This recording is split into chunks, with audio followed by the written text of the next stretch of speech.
চব্বিশের গণ অভ্যুত্থানে বিএনপির ৪২২ নেতাকর্মী শহীদ হয়েছে। আর গেল ১৫ বছরে গণতন্ত্র পুনরুদ্ধারের আন্দোলনে প্রাণ দিয়েছে দলটির ১৫০০-এর বেশি নেতাকর্মী। একথা জানিয়ে দলটির মহাসচিব মির্জা ফখরুল ইসলাম বলেছেন, জুলাই আগস্টের আন্দোলনে বিএনপির অবদানকে খাটো করার সুযোগ নেই।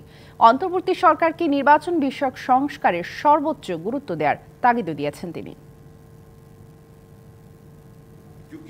রবিবার আন্তর্জাতিক গণতন্ত্র দিবসে নয়াপল্টনে বড় সমাবেশের প্রস্তুতি থাকলেও বৈরী আবহাওয়ার কারণে তা স্থগিত করে বিএনপি। সকালে রাজধানীর গুলশানে দলীয় চেয়ারপারসনের কার্যালয়ে সংবাদ সম্মেলন করে দলটি। মানবতার উপরে গভীর আঘাত।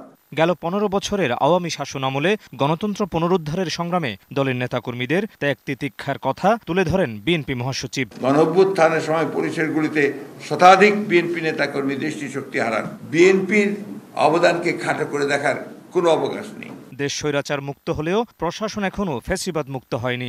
এছাড়া সীমান্তের ওপার থেকে এখনও অব্যাহত আছে ষড়যন্ত্র, এমন অভিযোগও করেন মির্জা ফখরুল। শিয়া বাটার ও ভিটামিন ই সমৃদ্ধ lily glam beauty soap. Lily, always beautiful. সীমান্তের ওপার থেকে আপনার আমাদের পতিত ফ্যাসিবাদী হাসিনা অডিও মাঝে মাঝে ফাঁস করে দেওয়া হয়। অন্যদিকে আপনার আরেকটা প্রচারণা খুব চালানো হয়েছিল, আবার শুরু করার চেষ্টা করা হচ্ছে। সেটা হচ্ছে যে আপনার বাংলাদেশে যারা ধর্মীয়ভাবে সংখ্যালঘু তাদের উপরে অত্যাচার নির্যাতন চালানো হচ্ছে, যেটা একেবারে টোটালি বাকওয়াজ। তিনি বলেন, এই মুহূর্তে অন্তর্বর্তী সরকারকে নির্বাচন কেন্দ্রিক সংস্কারেই সর্বোচ্চ গুরুত্ব দেওয়া উচিত। নির্বাচন কেন্দ্রিক যে সংস্কারগুলো প্রয়োজন, অর্থাৎ নির্বাচন কমিশন, প্রশাসন, আপনার আইন শৃঙ্খলা বাহিনী, জুডিশিয়ারি, এই কথাগুলি আমরা বলেছি। যেমন আমাদেরকে অনেককেই আমাদের শাস্তি দিয়ে দিয়েছে। আমাদেরকে শাস্তি দিলে যদি আপনার ২ বছরের বেশি হয় তাহলে আমরা নির্বাচন করতে পারবো না। তো এটাও আপনার সংস্কার হওয়া প্রয়োজন। তো এই জিনিসগুলো আসতে হবে। তো আর সেই সঙ্গে অন্যান্য সংস্কারও তো আপনি সময় মতো ওই গভর্নমেন্টে আসবে, সেই গভর্নমেন্টই করবে।